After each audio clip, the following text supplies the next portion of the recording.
Today's youth, like most people, are fascinated with television. After all, television is today's consummate communicator and entertainer. This program is about television and disadvantaged youth. It's about utilizing television as a motivator.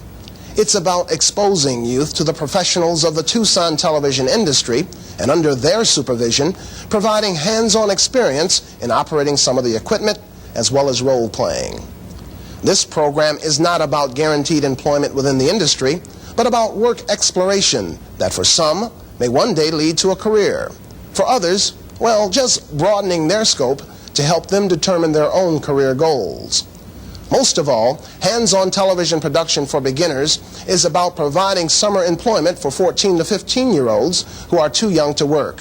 And for most of these students, HTPB became their first paid job ever, and the work ethics established through this experience would help to enhance their personal growth. HTPB is about preparation for the students to return to school in the fall, motivated to apply their academic lessons with a deeper understanding of their importance to their future career choices. The Kids of Summer is about 25 youngsters from throughout Pima County who qualified for summer youth employment. Funds for this pilot project were federal funds provided through the Jobs Training Partnership Act and contracted through Pima County. Each student was paid $3.35 per hour for actual hours worked, up to 200 hours each. Jim Ferguson was the program director for the pilot program. Jim is a teacher at Santa Rita High School and is better known as the movie critic for KMSB TV 11. Local television sportscaster Ron Brooks and broadcast instructor Terry Thur, who also operates Terry Thur Video Productions, served as lead instructors for the HTPB program. Bob Lindbergh and Larry Miller, both student teachers at the U of A School of Broadcasting, rounded out the teaching staff. Role-playing provided the basis for the learning experiences of all HTPB students. In the course of the 9-week program, they met and worked with a broad spectrum of broadcast personnel who contributed to the overall program success. You walk into a station or try to get a job, you know, after you've graduated from college, and you say, well, they'll say, well, have you ever worked at a TV station? Have you done any internship or any part-time work? And you say no. There's going to be 50 other people trying for the same job that will say yes, probably. One of the things that I think has ever made me, if I've been successful, one of the reasons is that I never felt a great ego attachment to my job. I've always felt that if they pulled me off the air tomorrow, I would still be a valuable human being. There are many people who so desperately want to be anchor people that they get out there on the set and they try too hard. And to share with you simply that you can do the things that you want to do also. You can look in the mirror every morning, and that's the only person you got to please, the one you're looking at in the mirror. And I love to shave. I love to look at myself in the mirror. I'm so happy with myself. I am without a doubt one of the nicest people I ever met. Was the time here at the station you voted the HTPB experience worth it? I think it was very much worth it. All of our people are interested in young people getting interested in the business. They're happy to share their thoughts. I taught a class, and I know that the kids were over for a tour of the studio, working with the news department, did some editing over there, and I hope they learned something about our business because we're all very proud of it. And I think it was worthwhile, and I hope it was for the kids. It was a good opportunity for those of us at the station to have an opportunity to meet some of the bright young people that are in part of our educational system in the community. I think things like that are always good for people in television news because it gives us an opportunity to find out what's on people's minds, what they're thinking, what their interests are, and where they may be going with their futures. We always try to participate in community projects like this, and we were very happy to participate in this one.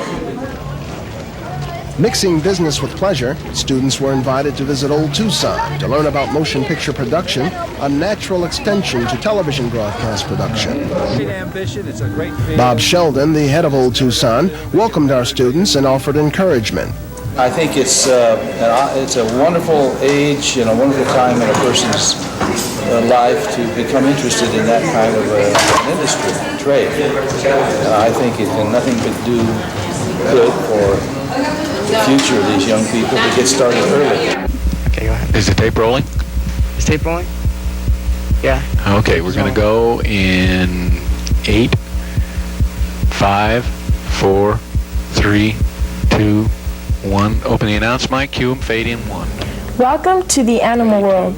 Join us as we explore the mystery and the beauty of the animal world. Host mic, take 2 cues. Furry animals with duck-like bills that lay eggs, creatures that tote babies in belly pouches and jump like grasshoppers. Sounds strange? We'll talk about these things today as we explore the living fossils of Australia with my guest, Dr. J. Smith, zoologist with the Sydney Australian Zoo. Welcome, Dr. Smith. Ready, 2? Thank you. It's a pleasure to be here. Take 2. When most people think Ready, of 3? Australian animals, kangaroos come to mind, or those irresistible koala bears. Yes, koalas are a popular favorite in Australia. They are gentle beasts, very likable animals. Most tourists can't resist them. Take 1. Koalas are Change also the card. vegetarians. The only Ready, food 2. they eat is a special Change leaf. the card. Ready, That's 3. the only nourishment That's they good. Hold need, even for water. Australia Take is 3. the home of another animal Ready, called a platypus. 2. It's the only egg-laying mammal in the world. Take 2. Dr. Smith, Ready, 1. what other Change the usual card. kinds of animals live in Little Australia? tighter, 3. Perhaps Take the 1. most interesting animals are Ready, the 3. kangaroos. Take 3. Baby kangaroos live in a pouch outside Ready, of the 1. mother's body. Australia is the only place that we know of where kangaroos live. Take 1. The animals, Start like your many zoom of the back. human Remember, pan tribes that left live as you in go. Ready, Australia, 2. are a throwback to a time in history long since forgotten by people who live in other parts of the world. Take 2. This is very interesting, Dr. Smith. We'll hear more about the living fossils of Australia after these commercials. Ready, black? Fade to black. Stay with us. Okay. Thank you. Change cruise. Got stuff? Yeah. I see it. Where's your stuff? Let's check it out.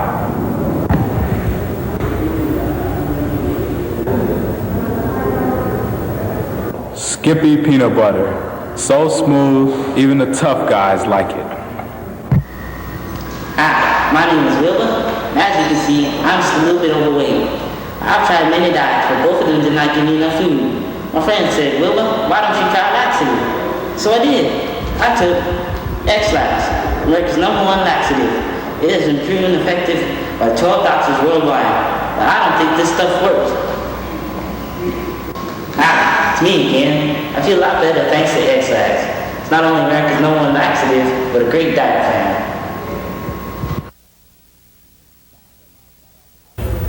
Last summer, I sat around the house doing nothing but watching television.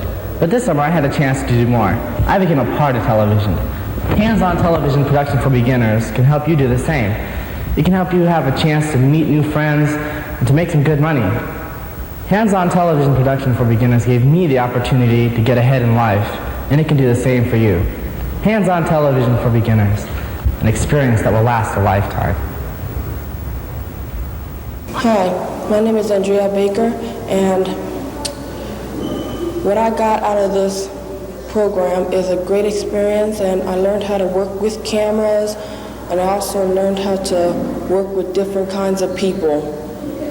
What I have learned out of this program is the ability to work with different people and learn the different opportunities of this business. Hi, my name is Diane Caballero, and what I got out of this program is learning how to operate a camera on my own, use the editing machine, how to put a 30-minute commercial on my own, and what I hope to do with it is continue in broadcasting. Hi, I'm Araceli Garlant. What I got out of this program is a great experience in television, new friends, and what I plan to do with it is continue it and hopefully make it. Hi, my name is Carmean, and some of the things I've got out of this program is number one, job experience, and I hope to use this experience to get a job when I turn 16. And specifically in this program, I've learned how to run the editing machine, the tape machine, and I've put together my own 30-second commercial. Okay, let's see, I got knowledge about the television business, stuff that I never knew before and I might not have ever thought about, and now I'm thinking maybe I might have it as a career choice, but I don't know because, there's a lot of things I have, like maybe I'll do this, maybe I'll do that. Oh, I have to talk to the other one, huh? What do I hope to do with it? Oh, maybe I'll have it as a career, but I don't know, because see, I have other things that I want to do that I was going to do before this. But I'm not sure if I'm going to do them now because of this. That doesn't make any sense. That's enough? Okay, well, see you later. Goodbye. Howdy doody.